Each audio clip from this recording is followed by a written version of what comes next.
All right, here we go. Brand new Flyers Daily for the 18th of April, 2024. No game to preview, no game to break down, an off season ahead, and a lot of questions. We're going to look at some point here, we're going to look back at some of the question marks coming into the season and how those were answered. I'm going to dig through my notebooks. I got them everywhere. And find the bold predictions that I had and see how they played out. I know one of them didn't play out, but damn, it was close. One of my bold predictions is that Cam York would lead the team in average time on ice. That ended up being Travis Sanheim, but it got close.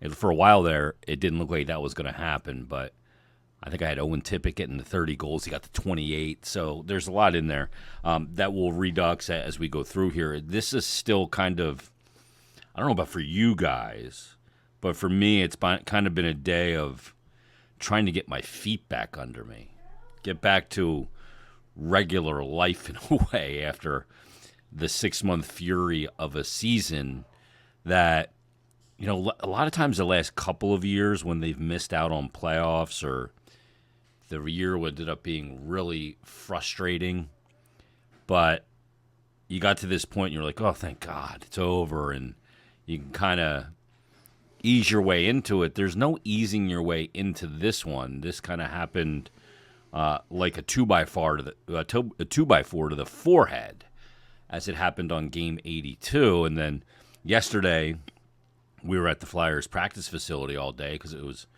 it turned from, hey, the season's over, to finding out at 11:30 that night after the game that, hey, exit day is beginning tomorrow morning at 9 a.m.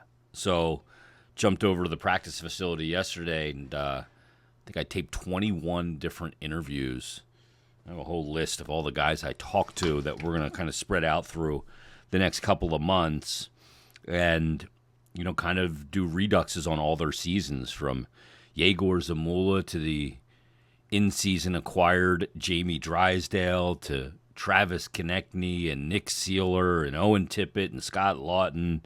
Cam Atkinson, I heard his media availability yesterday. He said one thing there that really stuck out to me. He said, I think I have some more juice left in the tank for the right situation. And when I heard the right situation, I said, oh, it doesn't sound like he's coming back. But we'll get into all that, and Garnet Hathaway, some really cool discussions that we'll get to throughout this offseason. And I want to get to maybe tomorrow, kind of really laying out the first half of the moments that mattered.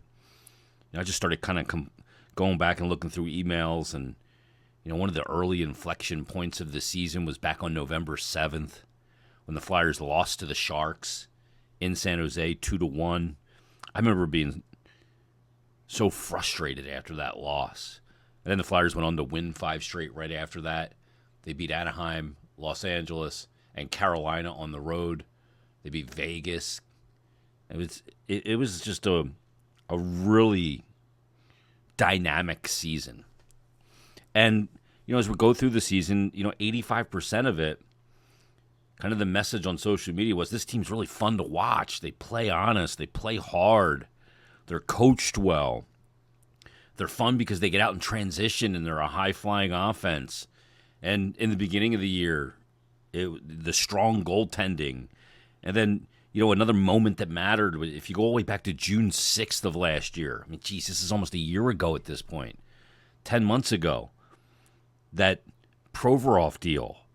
But in that deal, they acquire Cal Peterson and Shawn Walker from the Los Angeles Kings. And who the hell knew at that point that Shawn Walker was going to come in here and do what he did and ultimately translate into a first-round pick in next year's draft? Not this year's, next year's. So, I mean, there's just so many different avenues of discussion about this year. The 1920 season was pretty fascinating because you're coming out of the Dave Hackstall era and you come into the year one of Alain Vigneault, and then obviously the pandemic came in and disrupted all that. But you had the migraines of Nolan Patrick, the signing of Kevin Hayes, the signing of Tyler Pitlick. I mean, it was kind of innocuous moves that took place that made a big difference. You may look at it in the long term and go, it didn't work, and you'd be right about that. But that year, they were a bona fide good team. So we'll kind of get through all of this and kind of look in every nook and cranny of what was an absolutely wild season. That's the one thing as we sit here now on Thursday, a couple days removed, and start to get your legs under you, is that you realize that, this year was a lot of fun. Fans came back to the building. The organization is being stewarded, if that's a word, properly under the guidance of Dan Helferty, Keith Jones, and Danny Briere. So that's a good thing. If you look at the step forward, 12 more points in the standings than the year prior, I don't really measure things by that. I didn't think they'd have as many points in the standings as they did the year prior. We talked about it in the beginning of the season. How do you measure progress if the record's not better? I didn't think they'd be better on ice. They turned out that they were, but they're way better off ice, though. Not a little bit better off ice, way better off ice. You may go, well, how do you say that? Well, ultimately, record and success will determine that, if there is success. If they are a team that's truly on the rise. Look, I think the mentality of the team, and I know I ranted on this in yesterday's episode about the guy who said that this is their best chance to make the playoffs in the next 3 years. I still think that's the dumbest statement I've heard all season, other than they should lose on purpose. But the reason why I think that's dumb is because I don't think this front office is in the mood to sit there and go, okay, we're okay taking a step back next year. I think they're going to be aggressive and find a way to get deals done, find a way to improve the hockey team. We see it all over the NHL. Teams do it. I think this front office will do that. Is there risk in doing that? Absolutely. You got to get it right. Sometimes you try and improve the team. Everybody wants to improve. Sometimes you try and improve the team, and maybe it's improvement for a small window. Maybe it's, not improvement at all. You make a mistake. That happens. But I don't think this front office is going to be in the business of sitting around. I really don't. I think that they're here to win, and they're here to push skin into the middle of the table and try and make some things happen. And, like Shawn Walker, for example, when people go, well, this was their best chance to make the playoffs for the next year, you don't know how players are going to develop. You don't know if Tyson Foerster. Would I be shocked if Tyson Foerster came in and scored 38 goals next year? I wouldn't. He scored 20 this year in his rookie year. I think he's a player that knows a lot about his game all of a sudden. I talked to him yesterday, and I think he's a player that could make an enormous jump in year two. There's another player. I've talked about it. I talked to him yesterday, and I said it to his face. I think the biggest individual player storyline was the development of Cam York. To me, he could take another even bigger step. And when I spoke to him yesterday, and you'll hear this interview coming up in the next couple of weeks, he is not satisfied with this season he had. He is not about individual accomplishment. Yeah, he's confident and chill and all that, but he's a winner. Won gold for Team USA in the World Juniors. There's a lot to be determined here.